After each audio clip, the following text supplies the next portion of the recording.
The scream tore through the mansion like a gunshot. 7-year-old Sophie stood frozen at the top of the marble staircase, her small hands reaching forward. Too late, always too late. Baby Lucas tumbled down, down, down. 18 steps of imported Italian marble, each impact a sickening thud that would echo in her nightmares forever. Behind her, Vanessa's manicured hand was still extended, the push barely finished.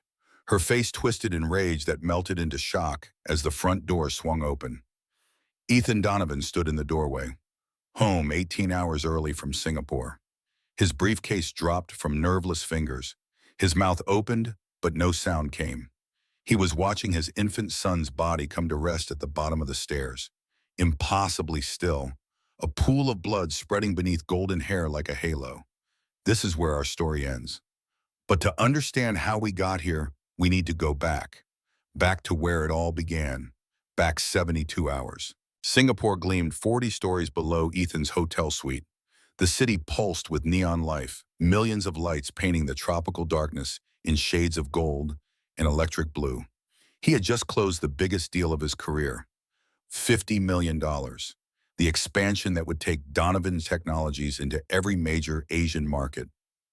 He should have been celebrating, should have been calling his board, his investors, his business partners. Instead, all he wanted was to see his kids. The video call connected. Sophie's face filled the screen, 7 years old, dark hair like her mother's. Catherine's eyes staring back at him across 8,000 miles of fiber optic cable. "Hi, Daddy. I miss you so much." Her voice was too bright, her smile too wide. Ethan had built an empire on reading people, on seeing what others missed, on noticing the subtle tells that spelled opportunity or danger. He saw something now in his daughter's face that made his chest tighten. "Hey, princess, you look tired. Did you eat dinner?" Sophie's eyes darted sideways, off camera. Her smile flickered like a candle in wind. "Yes, Mommy Vanessa made us." She paused. The pause was too long. "Made us pasta." A hand appeared on Sophie's shoulder.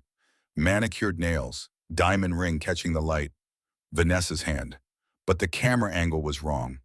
Ethan couldn't see her face. "Say goodnight to Daddy, sweetheart." Vanessa's voice came from off-screen. Honey sweet, perfect stepmother voice. "It's past your bedtime." Sophie flinched, just slightly, just for a fraction of a second when Vanessa's fingers squeezed her shoulder. But Ethan saw it. "Okay, love you, Daddy." "Wait, Sophie, is everything—" The call disconnected. Ethan stared at the frozen screen, at his daughter's face caught mid-smile, at that forced brightness, at the fear he'd seen flash through her eyes when Vanessa touched her. And something else bothered him. Mr. Hopper's, Sophie's stuffed rabbit, the one she'd had since she was 2 years old, the one she carried everywhere. He could see it on her bed in the background, but it looked wrong, dirty, one ear torn.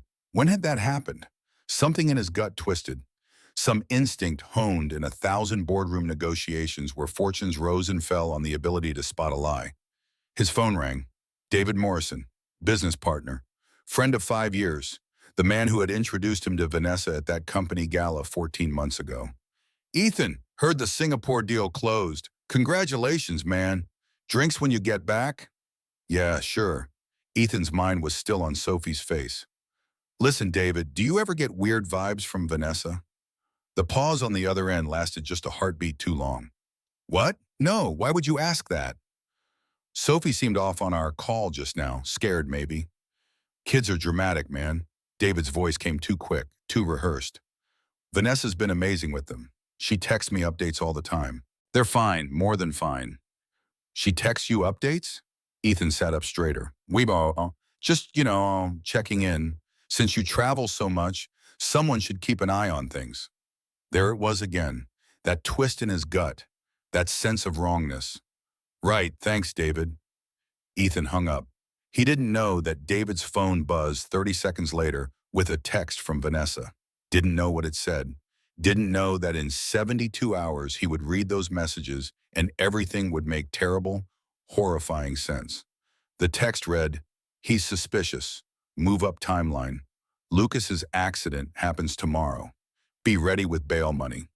But on this night, in this moment, Ethan Donovan simply sat in his luxury hotel suite and stared at the Singapore skyline and thought about his daughter's eyes and made a decision that would save his children's lives. He called his pilot. "Get the jet ready. We're going home. Now." Sophie lay perfectly still in her bed. She had learned not to move, had learned to control her breathing, to keep her body loose, to pretend sleep even when terror clawed at her chest. She was waiting for the sound she dreaded more than anything else in the world. Click, the padlock. Vanessa was coming. Sophie sat up carefully, slowly, no sudden movements. The bruises on her arms screamed protest. 12 of them in various stages of healing, purple to yellow to green. A timeline of pain written on her skin in fingerprint shapes. The door opened. Vanessa stood silhouetted in the hallway light, still beautiful, still perfect. That honey blonde hair that Daddy loved. That smile that fooled everyone. "Get up. You have 10 minutes to use the bathroom and get dressed. Lucas needs changing." Sophie's voice came out as a whisper. "Can I have breakfast?" "You can have one piece of bread. Lucas gets nothing until he stops crying. Understand?" "But he's hungry. He didn't eat dinner last night," and the slap came fast. Hard enough to snap Sophie's head sideways. Hard enough to bring tears, but not hard enough to leave a mark that would show. Vanessa had learned to be careful. "Talk back again, and it's the closet. 2 days this time. Remember what happened last week?" Sophie remembered. 48 hours in the dark basement closet. No light. Bread and water slipped through a slot twice a day. The sounds of rats she could hear but couldn't see. The cold, concrete floor. The smell of mildew and her own fear. "Yes, Mommy, Vanessa." "Good girl." Vanessa left. Sophie waited until the footsteps faded down the hall. Then she reached under her pillow. Her fingers closed around cool metal. Catherine's locket. Her real mother's locket. The one thing Vanessa hadn't found. Hadn't destroyed. Sophie opened it with trembling fingers. Inside was a photograph. Her family before everything went wrong. Daddy smiling. Mommy Catherine laughing. Baby Sophie between them. And an empty frame that Mommy had been saving for the baby brother she was carrying. Catherine had been 7 months pregnant when she got sick. The cancer, or what they'd thought was cancer, came fast and brutal. 3 weeks from first symptoms to emergency delivery. The doctors had performed a C-section to save the baby.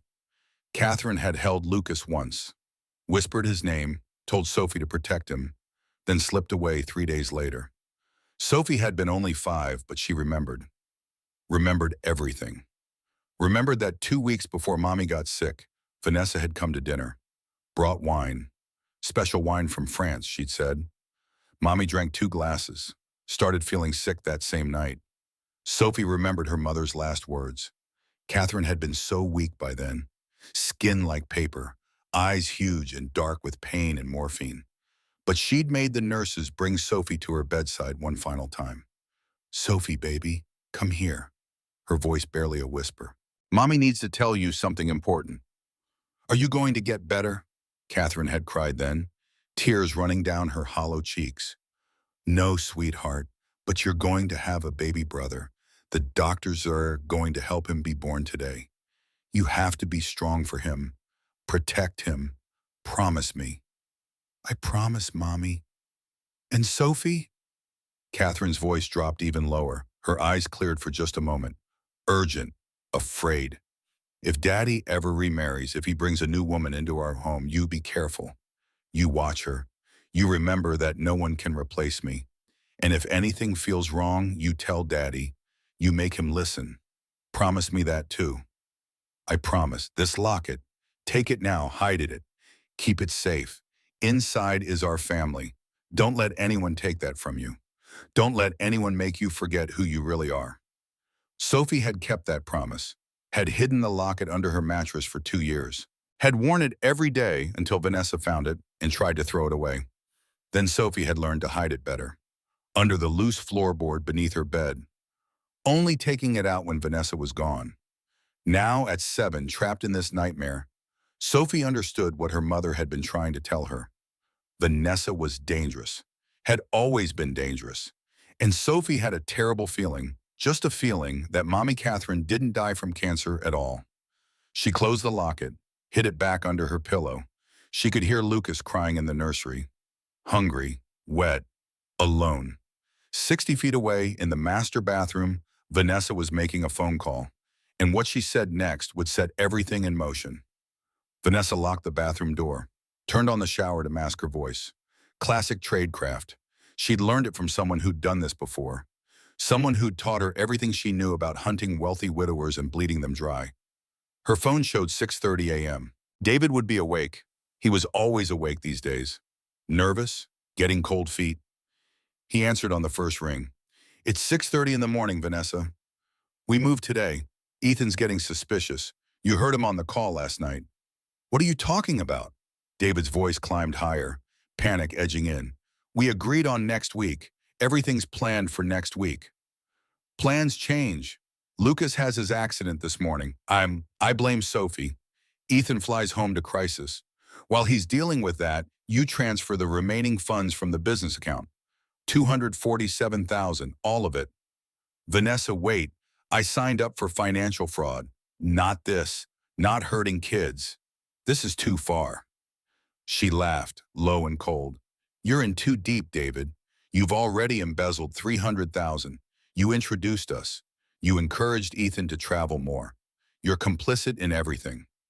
If I go down, you go down harder." Silence on the other end. She could hear him breathing. Could almost smell his fear through the phone. "What about after?" His voice was defeated now. "What's the end game?"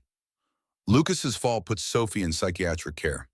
Unstable child who pushed her brother in a fit of jealousy. "I get emergency guardianship of both kids while Ethan's deemed unfit. Too busy building his empire to notice his daughter's mental breakdown. Access to their trust funds, 5 million each, 10 million total. We skim 20% over 5 years. 2 million clean. Then I divorce Ethan, disappear, meet you in the Cayman Islands, just like we planned. And if Sophie tells the truth, if she says you pushed him?" She's 7 years old, David. Who believes a traumatized 7-year-old over a grieving stepmother? I've been planting seeds for months. Her teacher thinks she's disturbed. The neighbors think she's troubled. Ethan thinks she's acting out from grief over losing her mother. Everything's in place. This is happening today. What Vanessa didn't know was that Sophie stood outside the bathroom door, had been standing there the whole time, small ear pressed against expensive wood, hearing everything. Sophie's heart hammered so hard she thought it might break through her chest. Her breath came in short gasps that she had to fight to control. She understood 4 words clearly, 4 words that made her blood run cold. Lucas's fall. This morning. She had maybe 2 hours to save her brother. Sophie ran on silent feet to Lucas's nursery. Her baby brother stood in his crib, gripping the rails with chubby fists, whimpering. His diaper was soaked. His face was red from crying. At 18 months old, he didn't understand why Mommy Vanessa wasn't feeding him anymore. Didn't understand why Sophie couldn't come to him at night when he cried. "Lucas, shh." Sophie climbed into the crib beside him, wrapped her thin arms around his solid warmth. "I'm going to get you out. We're going to run away, okay? We're going to find Daddy." "Mama, hungry?" "I know, buddy, I know." But where could they go? Sophie was 7. Lucas was a baby. It was January in Boston, 15 degrees outside. She had no phone, no way to call Daddy, no way to reach anyone. Then she remembered. Mrs. Richardson, the neighbor 3 doors down, the one who had seen Sophie sitting in the rain last week while Vanessa talked on the phone inside. The one who had almost called the police but didn't. Sophie's plan was simple. Grab Lucas, run out the back door, get to Mrs. Richardson's house, make her call 911. She needed shoes, coats, and she had to move now before Vanessa finished her shower. Sophie picked up Lucas, 25 pounds of wriggling toddler who didn't understand why they were playing this game. She started toward the door. The shower stopped. Sophie froze, every muscle locked. Too late. She was too late. She had maybe 10 seconds to decide. Hide or run. She chose run. Sophie carried Lucas into the hallway. She could hear Vanessa in the master bedroom. Drawers opening, clothes rustling. maybe 30 seconds before she came out. Sophie moved as fast as she could with Lucas in her arms. He was heavy, her thin arms shook with effort, but she made it to the landing, the top of the grand staircase, 18 marble steps to the front door, to freedom, to safety. She took the first step down. A door opened behind her. "Sophie, honey, what are you doing with Lucas?" Vanessa's voice, fake sweet, dripping poison. Sophie turned.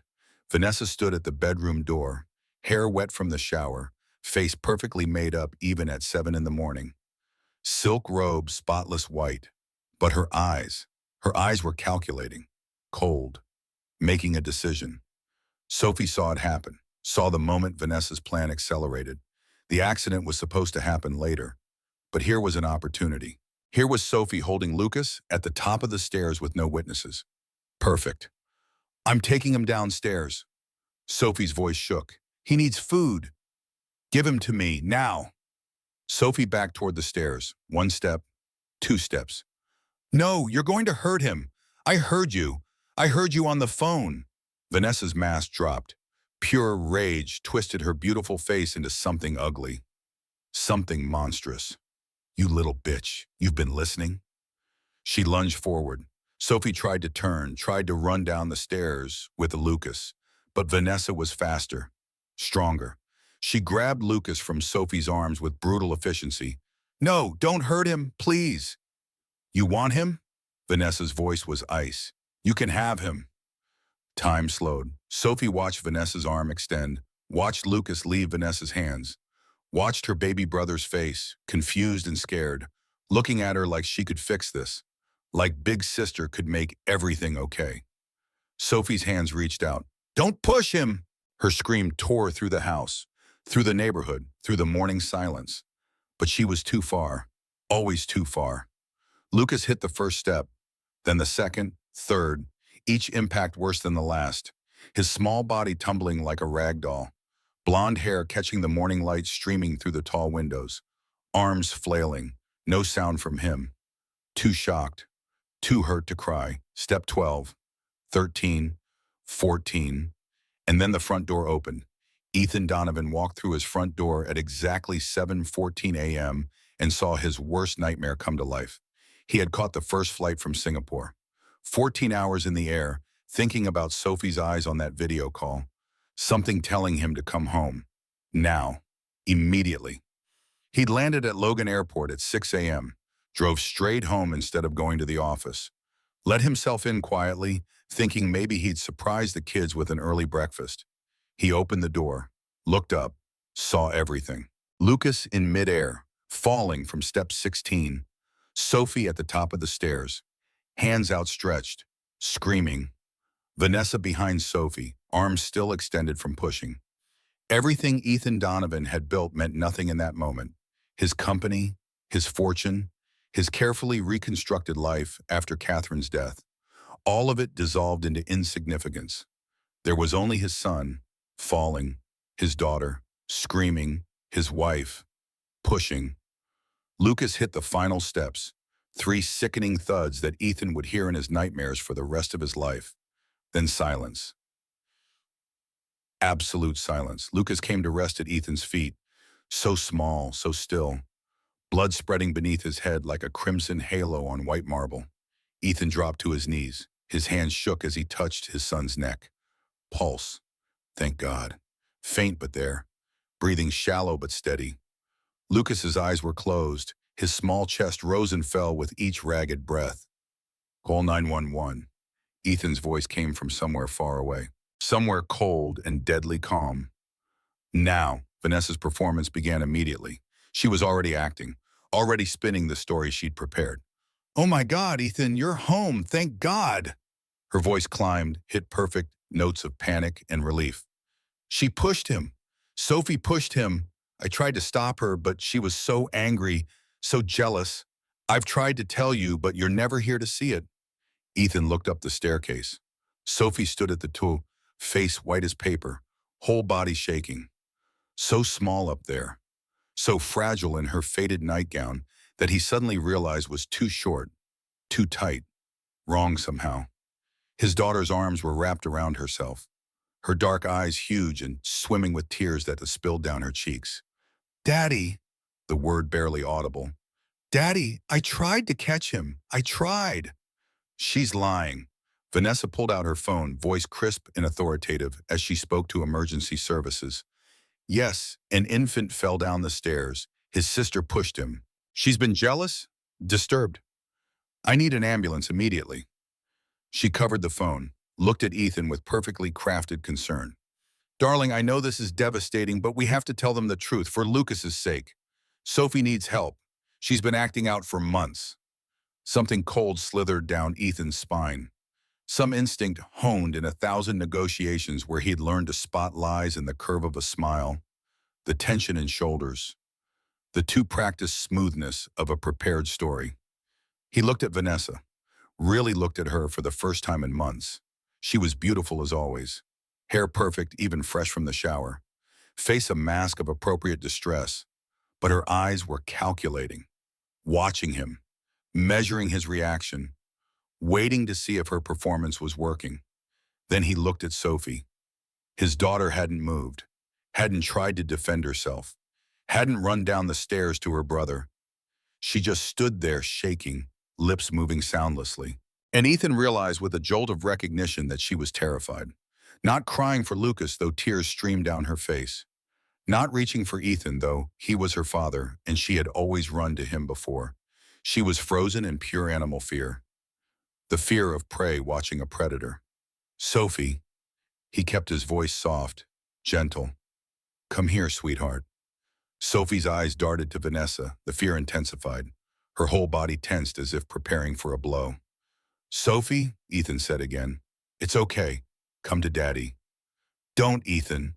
Vanessa's voice sharp now. "She's dangerous. Well, look what she did to Lucas. You can't."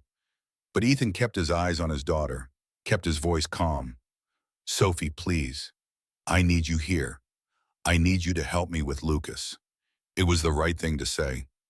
Sophie moved then, one step, then another, keeping herself pressed against the far wall, as far from Vanessa as possible as she descended the stairs. Ethan watched her move and felt his heart crack open. This was not a child climbing downstairs. This was prey navigating past a predator, moving with the careful, calculated terror of something that had learned to survive. When Sophie reached the bottom, she ran to him, threw herself against his side, her small hands clutched at his shirt with desperate strength. Lucas lay in Ethan's other arm, still unconscious. Ethan held both his children, feeling Sophie's entire body trembling against him like a leaf in a hurricane. "Daddy," she whispered against his chest, so quietly only he could hear. "She pushed him. She did it. Please, please, you have to believe me." Ethan felt the trembling in his daughter's frame, felt her heart hammering like a trapped bird, felt the desperate clutch of her fingers digging into his shirt as if he were the only solid thing in a world gone mad. This was not guilt. This was terror. The ambulance arrived in a blur of sound and motion. Paramedics rushed in with professional efficiency. They took Lucas from Ethan's arms with gentle hands, checked vitals, stabilized his neck with a small brace, loaded him onto a stretcher designed for children. Ethan stood, Sophie still clinging to him, and carried her toward the door. "I'm coming with you." Vanessa grabbed her purse. Her voice held just the right note of concerned stepmother. "That's my stepson. I have every right." No, Ethan's voice was flat, absolute. The voice he used when closing deals worth billions, when destroying competitors, cold and final as death. "You'll stay here." "Ethan, that's ridiculous. You will stay here," he repeated. Each word dropped like a stone into deep water. "I'll call you from the hospital." He saw the flash of anger in Vanessa's eyes before she smoothed it away, replaced it with hurt, confusion, the performance continuing even as her audience rejected it. "Darling, why are you being like this? I'm trying to help. I'm trying to protect you from the truth about Sophie." Ethan looked at her. This woman he had married 8 months ago after knowing her for only 6 months. This woman who had seemed like salvation after Catherine's death. This woman who had been so charming, so good with the children, so understanding of his long work hours. This woman whose hand he had just watched push his infant son down a flight of marble stairs. "We'll talk later," he said, then carried Sophie out to the ambulance. The paramedics loaded Lucas first, then helped Sophie into the back. She refused to let go of Ethan's hand, refused to sit anywhere but pressed against his side. As the ambulance pulled away, Ethan looked back at the mansion, at Vanessa standing in the doorway. Her face was a study in frustrated rage, barely masked by concern. He didn't know yet about the embezzlement, about David's betrayal, about the 3 previous families Vanessa had destroyed, about Catherine's murder. But he knew one thing with absolute certainty. He had just witnessed his wife attempt to murder his son, and he was going to make sure she paid for it with everything she had. In 60 hours, Vanessa would make bail and come for them. Ethan had 60 hours to build his case, 60 hours to protect his children, 60 hours to prepare for war. The ambulance raced through Boston streets, siren wailing. Lucas lay unconscious on the stretcher, small chest rising and falling with each monitored breath. Sophie sat pressed against Ethan's side, still shaking, still terrified. But for the first time in 8 months, she felt something other than fear. She felt hope, because Daddy was here. Daddy had seen the truth, and Daddy was going to protect them. Sophie reached into her nightgown pocket, felt Catherine's locket there, cool metal against her fingers. She would show it to Daddy later, would tell him about Mommy's last words, about the wine Vanessa brought, about the suspicion that had been growing in Sophie's mind for 2 years. But for now, she just held tight to her father's hand and watched her baby brother breathe and believed, for the first time in so very long, that maybe they would be okay. The ambulance turned toward Massachusetts General Hospital, toward doctors and evidence and the beginning of justice, toward the moment when everything Vanessa had built would start to crumble. Behind them in the mansion, Vanessa stood at the window and watched them go, her face twisted with rage, her perfect plan falling apart, her careful preparation destroyed by one variable she hadn't counted on. Ethan coming home early. She pulled out her phone, texted David.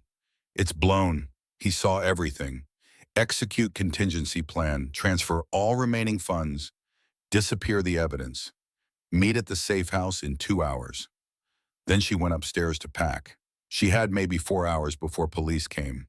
4 hours to grab what mattered and vanish like she'd done 3 times before. But this time was different. This time she'd left witnesses. This time Ethan Donovan knew the truth. This time she wasn't going to escape. Massachusetts General Hospital rose like a fortress of glass and steel against the gray Boston sky. Inside the emergency room, chaos moved with practiced precision. Doctors, nurses, machines that beeped and hummed and monitored the thin line between life and death. Lucas lay on a gurney too big for his small body, his blonde hair matted with blood, his face pale as winter snow. Monitors tracked his heartbeat, his breathing, his oxygen levels, numbers that meant everything and nothing. Ethan stood beside the gurney holding Sophie's hand. She hadn't let go since the ambulance. Her fingers were small and cold in his, gripping with desperate strength like he might disappear if she loosened her hold even slightly. A doctor approached. Young, competent looking.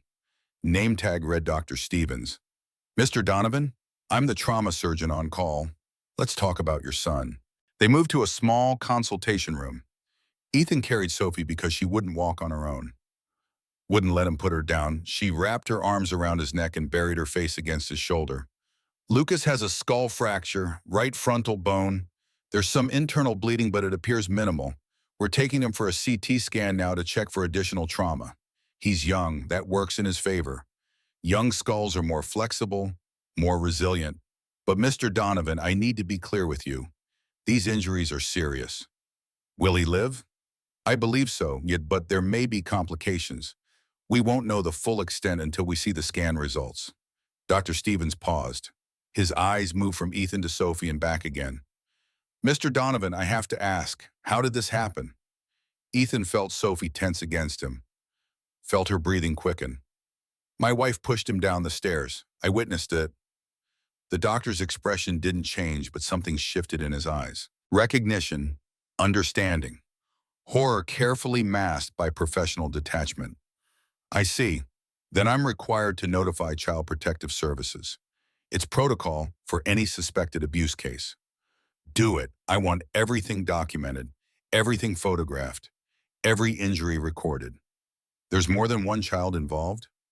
Ethan looked down at Sophie, at his daughter who weighed 42 pounds when she should weigh 52, who wore a nightgown that hung loose on her frame, whose arms he could see now were mottled with bruises in various stages of healing.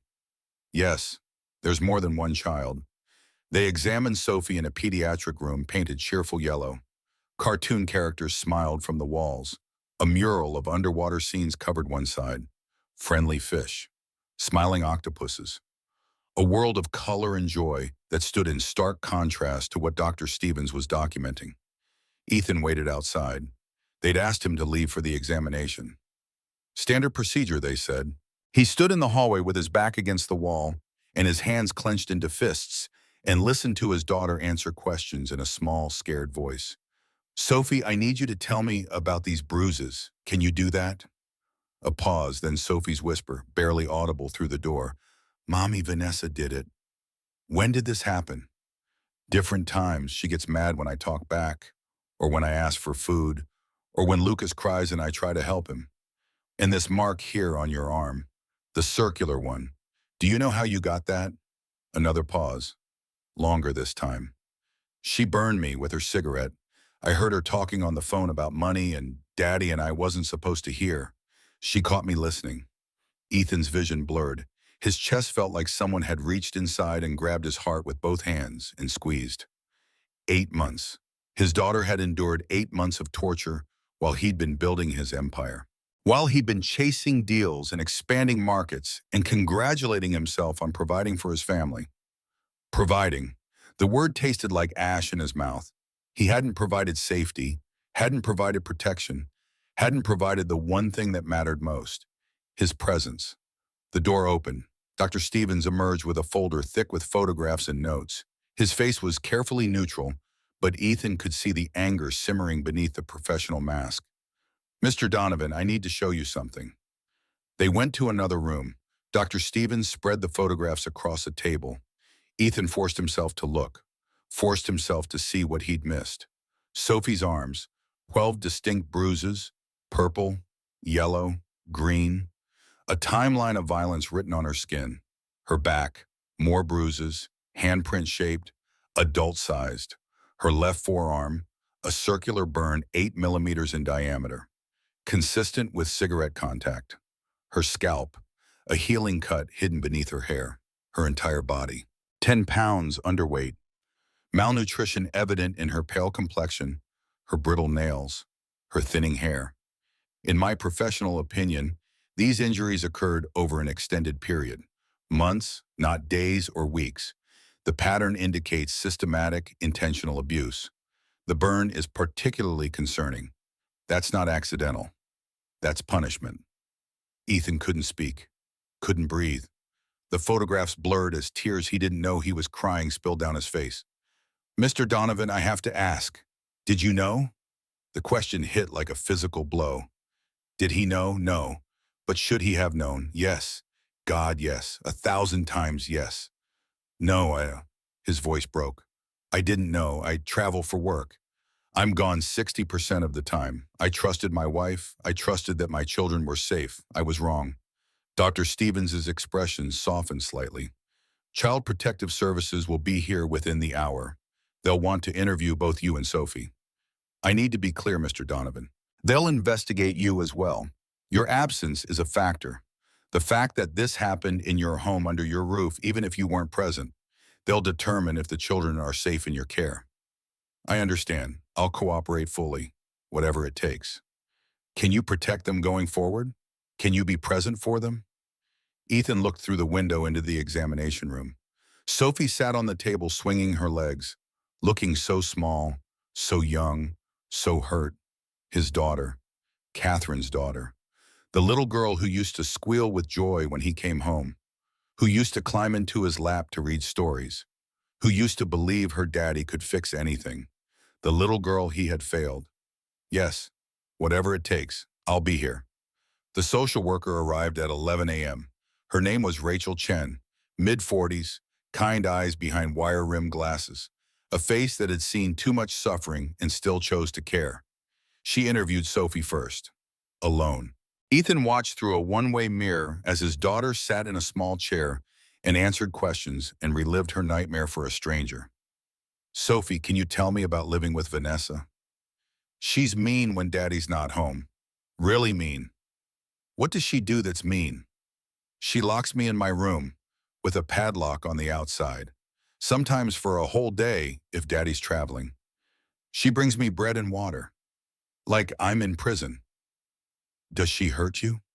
Sophie nodded, her small hands twisted together in her lap. She hits me when I talk back. She burned me when I heard her on the phone. She doesn't feed us enough. Lucas cries because he's hungry and she gets so mad. Does she hurt Lucas too? She shakes him when he cries, hits his hands when he touches things, leaves him in dirty diapers all day. Yesterday, she said she was going to make his accident happen. I heard her tell Mr. David on the phone. That's why I tried to run with him. I was trying to save him. Rachel made notes. Her pen moved quickly across paper. When she finished with Sophie, she came to talk to Ethan. They sat in a small office, sterile, impersonal, the kind of room where lives changed and families broke apart. Mr. Donovan, how often are you home? I travel approximately 60% of the time. Building the company, international deals. I'm usually gone 3 or 4 days a week. When did you marry Vanessa Sterling? 8 months ago, February 14th. I knew her for 6 months before that. How did you meet her? My business partner, David Morrison, introduced us. At a company gala, he said she was perfect for me. After Catherine died, after my wife died, I was lost. Vanessa seemed like a second chance. Rachel's pen scratched across paper. Her face gave nothing away. Did you conduct background checks before marrying her? Basic ones, employment history, credit check. Nothing came up. She seemed perfect. Mr. Donovan, I'm recommending an emergency restraining order. Vanessa Sterling cannot have contact with your children. I'm also recommending criminal charges. What I've documented today is not just abuse, it's systematic torture of minors. The district attorney will likely file charges, including attempted murder, for what happened to Lucas. Good. The word came out hard, I want her prosecuted to the fullest extent of the law. I need you to understand something.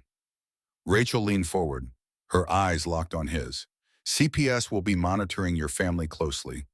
The fact that this abuse occurred in your home, under your nose, even if you were unaware, is concerning. We need to determine if you can protect these children going forward. I will. That means being present, not just financially providing, but actually being there. Can you do that? Can you step back from your work? Put them first? Ethan thought about Donovan Technologies, about the company he'd built from nothing, about the deals pending and the expansion plans and the shareholders who expected growth and profits and his constant attention. Then he thought about Sophie's bruises, about Lucas's broken skull, about 8 months of suffering he'd missed because he was too busy building an empire. Yes, I'll do whatever it takes. They're my children. Nothing else matters. Rachel studied him for a long moment. Then she nodded. Okay, let's talk about next steps. Ethan called his attorney from the hospital parking lot. James Brennan had been handling Donovan Technologies' legal affairs for 15 years. Corporate law, mergers, acquisitions, nothing had prepared either of them for this. James, I need you to do 3 things in the next 2 hours. Ethan, I heard about Lucas. How is he? He'll live. Listen to me carefully. First, file for an emergency restraining order against Vanessa. She's not to come within 500 feet of me or my children. Second, freeze all joint bank accounts immediately, before she can drain them. Third, get me a forensic accountant. I need to know every penny that's moved in the last 8 months. A pause on the other end, then James's voice, sharp and alert. Ethan, what the hell is going on? My wife pushed my infant son down a flight of marble stairs. She's been systematically abusing both my children for 8 months, and I think she's been stealing from me. I want her arrested, James. I want her in prison. I want her destroyed. Jesus Christ. Okay, I'm on it. I'll have everything filed within the hour. There's more. I need a private investigator. The best you can find. I want to know everything about Vanessa Sterling. where she came from, who she really is, everything. Consider it done. Ethan hung up, sat in his car in the parking garage, put his head in his hands, and for the first time since Catherine's death 2 years ago, he broke down completely. Great heaving sobs that shook his entire body, tears that burned like acid, grief and rage and guilt all twisted together into something that felt like it might tear him apart from the inside. His son was in surgery, his daughter was traumatized, his wife was a monster, and it was all his fault, every single bit of it, because he'd been too blind, too absent, too focused on building wealth instead of protecting what mattered. He cried until he had nothing left, until his chest ached and his throat was raw and his eyes burned. Then he wiped his face, took a deep breath, and made himself a promise. Never again. Never again would he put work first. Never again would he trust blindly. Never again would he fail to protect his children.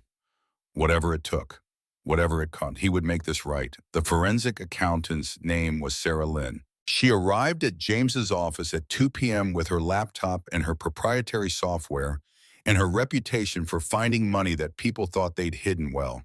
She found the first anomaly in 11 minutes. Mr. Donovan, when exactly did you marry Vanessa Sterling? February 14th, 8 months ago. And when did David Morrison become CFO of Donovan Technologies? About 14 months ago. He'd been a consultant before that, but I brought him on full-time to help manage the expansion. Oui. Sarah turned her laptop around. Bank records filled the screen. Hundreds of transactions highlighted in red. Starting March 1st, 2 weeks after your wedding, $5,000 per week began transferring from your household account to a shell corporation registered in the Cayman Islands. The account is held by Vanessa Hastings. Hastings? Her maiden name is Sterling. Actually, her real name appears to be Vanessa Hastings. Sterling is an alias, as are Blackwood, Chen, and Morrison, all names she's used in the past. Ethan felt ice water pour down his spine. How much has she taken? From your household accounts, $247,000. But there's more. From your business accounts, transfers authorized by David Morrison over the past 6 months, another $320,000. Total theft, $567,000. The room spun. David, his friend, his partner, his betrayer. Show me the authorizations.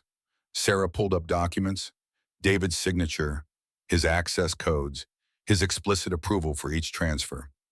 There's more, Mr. Donovan. I found emails. She opened a secure server. Messages between Vanessa and David going back 14 months.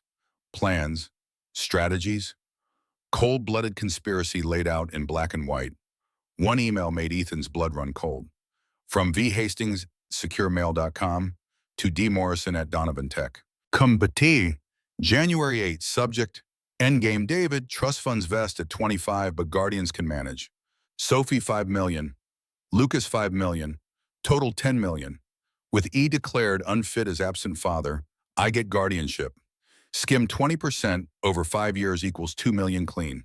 Lucas's accident this month. Sophie to psych ward. Divorce E by March. Meet you Georgetown, Cayman Islands, March 15th. Destroy this email. V. Ethan read it 3 times. Each time the words hit harder. They'd planned this. Planned all of it. The marriage, the abuse, the accident, the theft. Everything calculated to steal his children's inheritance and destroy his family. And David.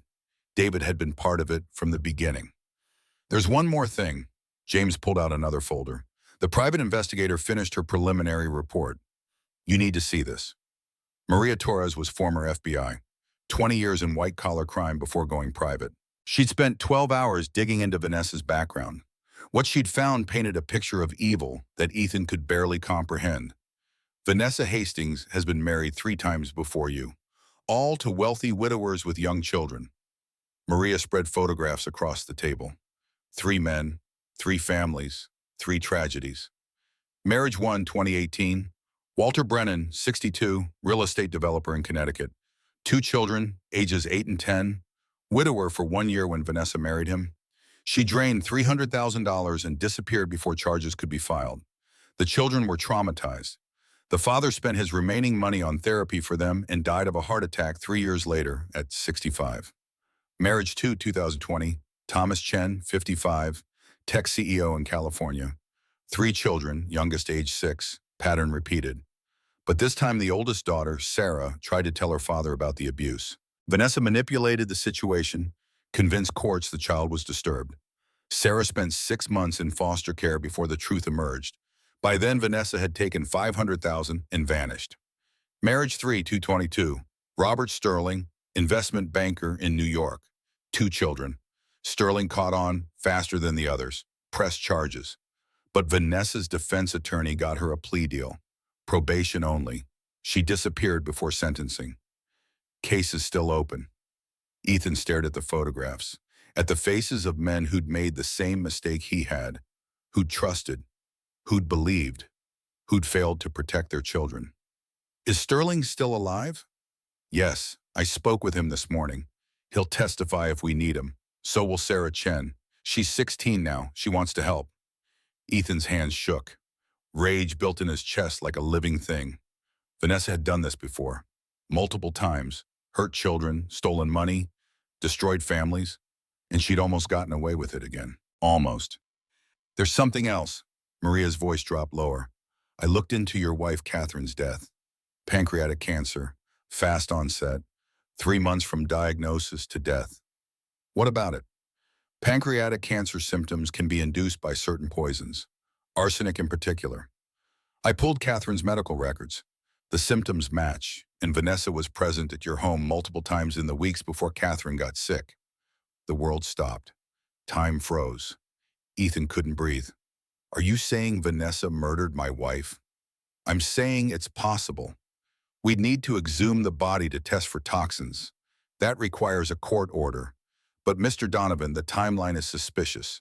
Vanessa appeared in your life 1 month before Catherine got sick. She brought wine to dinner the night before Catherine's first symptoms appeared. Sophie remembers this. She mentioned it during her CPS interview.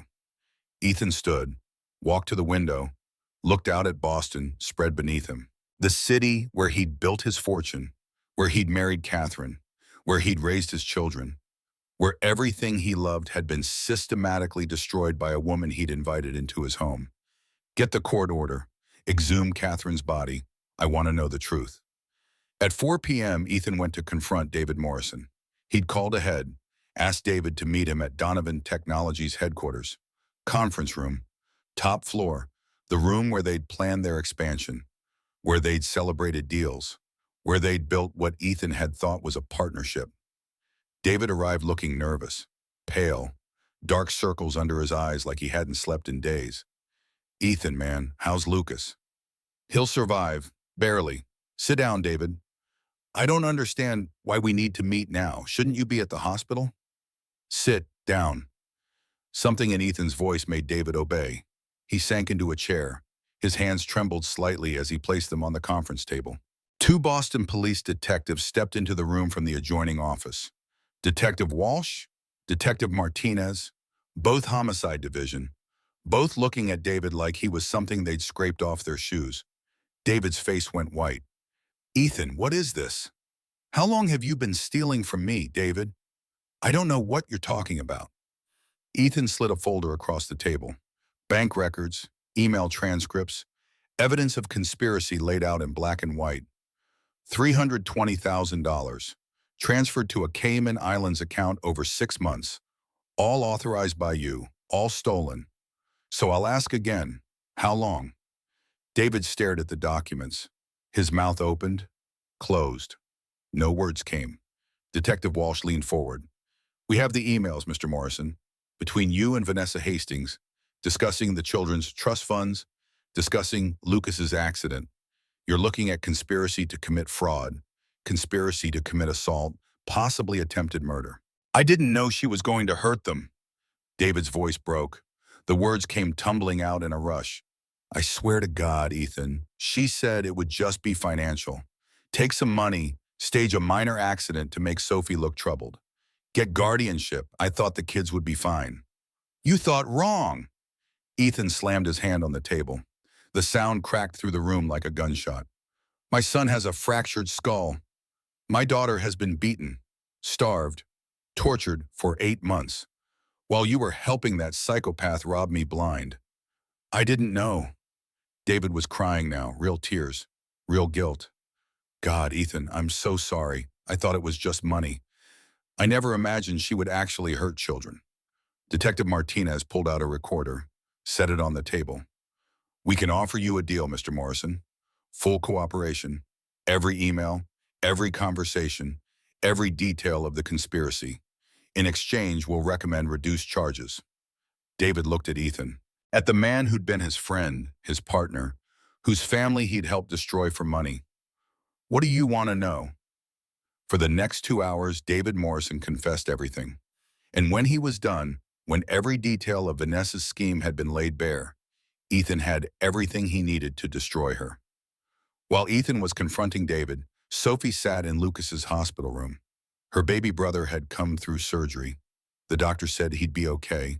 No permanent brain damage. Just a skull fracture that would heal. A concussion that would fade. Scars that wouldn't show on the outside. Sophie held Catherine's locket in her hand. Opened it. Stared at her mother's face. Mommy, I think she hurt you too. I think Vanessa made you sick. I'm going to tell Daddy. I'm going to make sure she never hurts anyone again. The door opened. Sophie looked up expecting a nurse.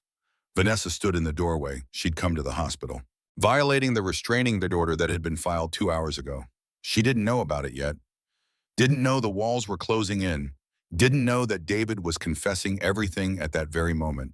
She just knew she needed to control the narrative. Needed to see Sophie. Needed to make sure the child stayed quiet. Vanessa smiled, that beautiful, terrible smile. Hello, Sophie. Sophie's hand moved to the call button, pressed it hard, the panic button that would bring nurses running. Get away from us. I just wanted to check on poor Lucas. Vanessa's voice was honey sweet. Such a tragic accident. But don't worry, sweetheart. When you're in the psychiatric hospital getting the help you need, I'll take very good care of your brother. You pushed him. I saw you. Vanessa knelt down, eye level with Sophie, close enough that Sophie could smell her perfume. The same perfume she wore the day she married Daddy, the day everything went wrong. And who's going to believe you, you little brat? You're a disturbed child. Everyone knows it. Your teacher knows it. The neighbors know it. Even your precious daddy will believe me over you. No, he won't. Sophie's voice climbed higher, braver. He saw you. He was there. He saw everything. Vanessa's mask cracked. Real fear flashed across her perfect face. Then rage. What did you say? Daddy came home early. He saw you push Lucas. You are going to jail. For the first time, Vanessa understood that her plan had failed, that her perfect crime had been witnessed, that everything was falling apart. She reached for Sophie. Hospital security burst through the door.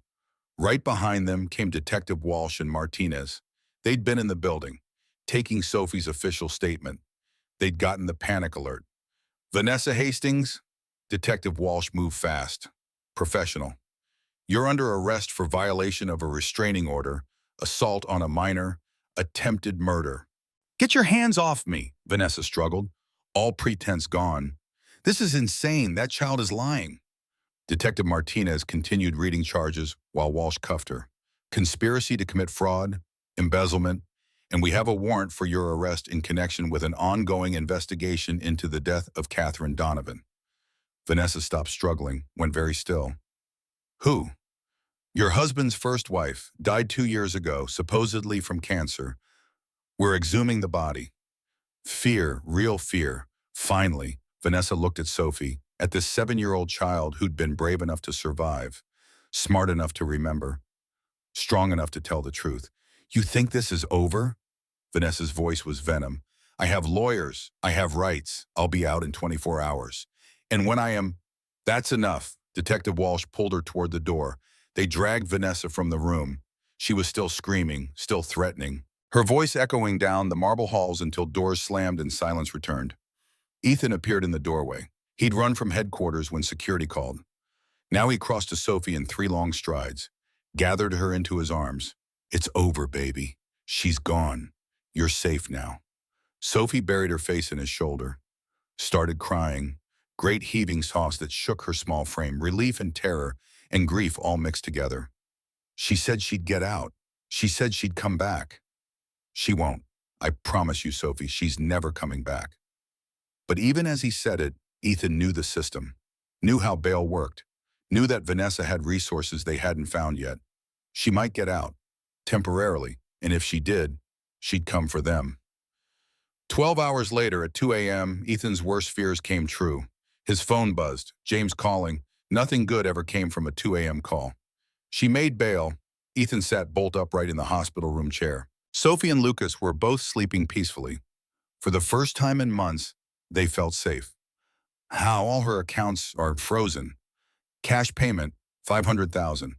We traced it back to a Swiss account Vanessa opened 5 years ago under the name Victoria Hastings. The money came from her previous victims. She'd been planning escape routes for years. This was her emergency fund. Police are working to freeze that account now, but the bail's already posted. Where is she now? Unknown. She's required to wear an ankle monitor. Can't leave Massachusetts. Can't come within 500 feet of you or the kids. But Ethan, restraining orders are just paper. I know, I'm not going home. I'm taking the kids somewhere safe. Somewhere she can't find us. I've already arranged private security. Safe house in Beacon Hill. Former client owes me favors. Reinforced doors, cameras, 2 armed guards.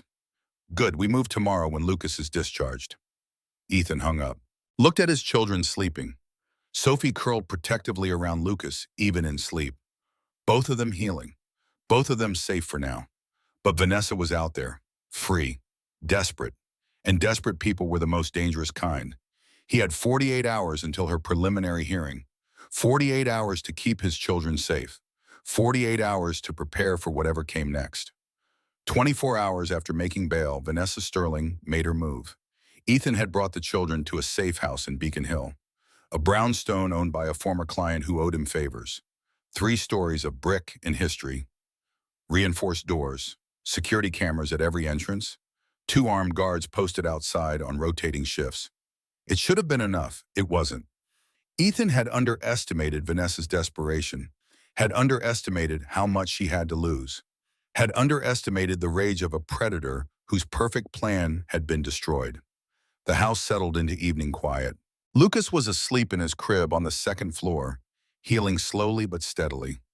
The bandages around his head were smaller now. The doctor said he'd make a full recovery. No permanent damage. Just scars hidden beneath hair that would grow back. Sophie was reading in bed on the 3rd floor. A book about brave girls and dragons. Catherine's locket hung around her neck. She wore it now all the time. A shield against the darkness. A reminder that her real mother had loved her. Had tried to protect her, even in death. Ethan sat in the kitchen making tea when he heard it. Glass shattering. Back of the house. The small window near the basement stairs that the security team had missed during their sweep. The one vulnerability in their fortress. He ran toward the sound, saw Vanessa climbing through jagged glass. She looked different. Thinner, wild-eyed, hair tangled and unwashed. Designer clothes rumpled like she'd been sleeping in them. This was a woman who'd lost everything and had nothing left to lose. Blood ran down her hands from the broken glass. She didn't seem to notice. "Security!" Ethan shouted. "Security!" Vanessa laughed, high and horrible, the sound of sanity breaking. "Your precious guards are occupied. Anonymous tip about suspicious activity 3 houses down. They went to investigate. Won't realize it's a diversion for another 5 minutes. Plenty of time." She pulled something from her pocket, a small orange prescription bottle. Ethan saw the label even from across the room. Ambien, sleeping pills, the prescription kind, 30 count, more than enough to kill a child Sophie's size. "What are you doing?" "Making this right, fixing what you ruined, making Sophie take these, all of them. It'll look like suicide. Poor disturbed child, guilt over pushing her brother, couldn't live with what she'd done. Everyone will believe it. They'll believe my story. And then maybe I can still salvage this nightmare." "You're insane." Vanessa's laugh came again, bitter, broken. "I'm desperate. There's a difference. You destroyed everything, Ethan. My plan, my future, my escape. David's confessing. The accounts are frozen. Catherine's body is being exhumed. It's all falling apart. This is my last chance." She ran toward the stairs, toward the children's rooms. Ethan chased her. His shoes slipped on the polished wood floor. She was faster, knew the layout, had been watching the house for 2 days, studying it, planning this moment. She reached the second floor landing, the same spot where Lucas had fallen in their real home. Cosmic cruelty bringing them full circle to another staircase. Another moment of violence. Ethan tackled her from behind. They crashed into the wall. A framed painting of Boston Harbor fell. Glass shattered across hardwood. Vanessa twisted in his grip like a snake. Her elbow caught his temple. Stars exploded across his vision. The world tilted. She broke free, scrambled toward the third-floor stairs, toward Sophie's room. From behind the locked door came a scream. "Daddy, help!" Sophie had heard them, had locked herself in like Ethan taught her. Smart girl, brave girl, but the old door lock wouldn't hold long against an adult determined to get through. Vanessa pounded on the wood with both fists. "Open up, you little brat! This is your fault, all of it! Everything I worked for, ruined!" Ethan grabbed her again, pulled her away from the door. The pill bottle flew from her hand, bounced down the stairs, pills scattering like deadly confetti, rolling under furniture, across the floor, each one a tiny white promise of death. They fought on the landing, brutal, desperate. No rules, no mercy. This wasn't a fight between spouses. This was survival. Vanessa fought like a cornered animal, clawing, biting, kicking. All pretense of beauty and grace stripped away to reveal the monster beneath. Her nails raked across Ethan's face. Drew blood. Her knee came up hard into his stomach. Air rushed from his lungs. He doubled over. She broke free again. Turned towards Sophie's door. Ethan lunged, grabbed her ankle, brought her crashing down. Her head hit the floor with a sickening crack. For a moment she lay still, stunned. Then she rolled over, pulled something else from her pocket. A shard of glass from the broken window. Jagged, sharp, wrapped in cloth to protect her hand. "If I can't have them," she hissed, "no one will." She slashed at Ethan. The glass caught his forearm. Pain bloomed hot and immediate. Blood soaked through his sleeve. But the wound made him angry. Focused. He'd been holding back. Afraid of hurting her despite everything. No more. Ethan grabbed her wrist, twisted hard. The glass fell. He pinned her to the floor, used his weight, his strength, everything he had. "You're done, Vanessa. It's over."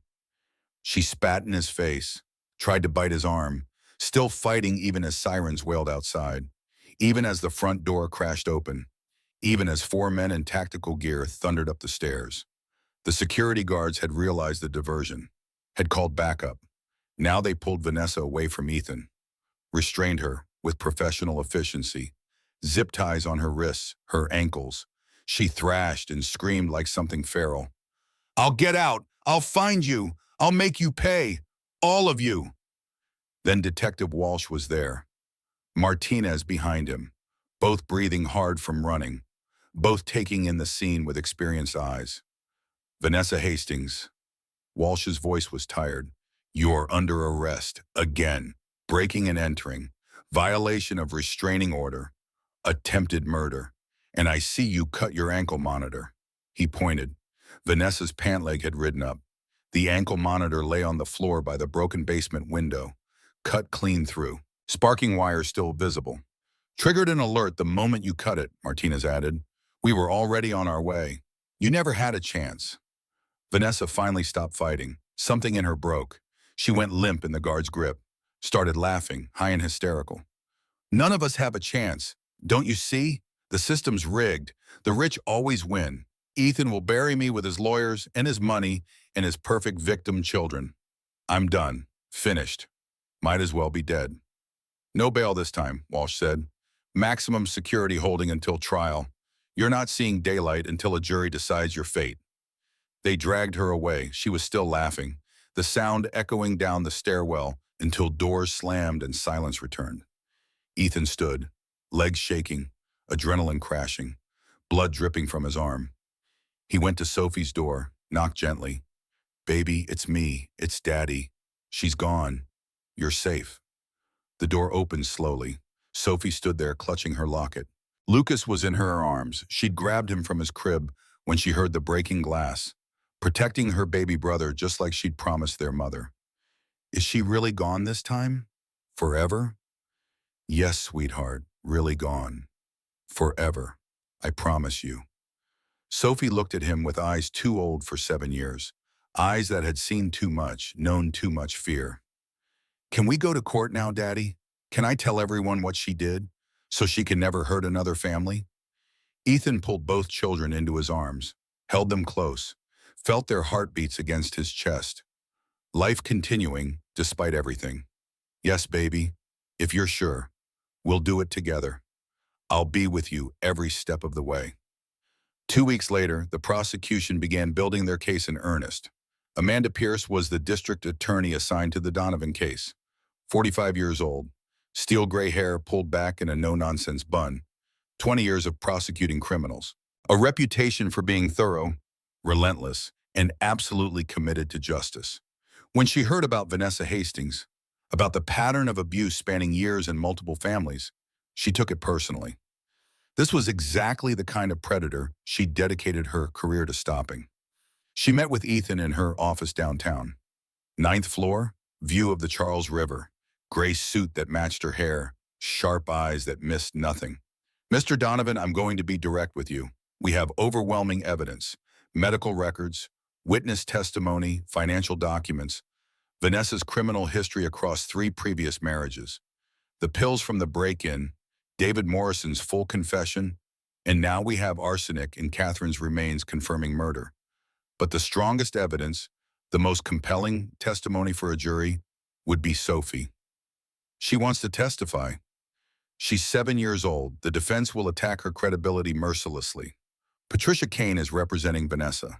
She's one of the best criminal defense attorneys in Massachusetts. Expensive, ruthless. She'll say Sophie's been coached, that she's traumatized and unreliable, that she's confusing fantasy with reality. Kane will tear into your daughter if given the chance. Ethan's jaw tightened. Sophie can handle it.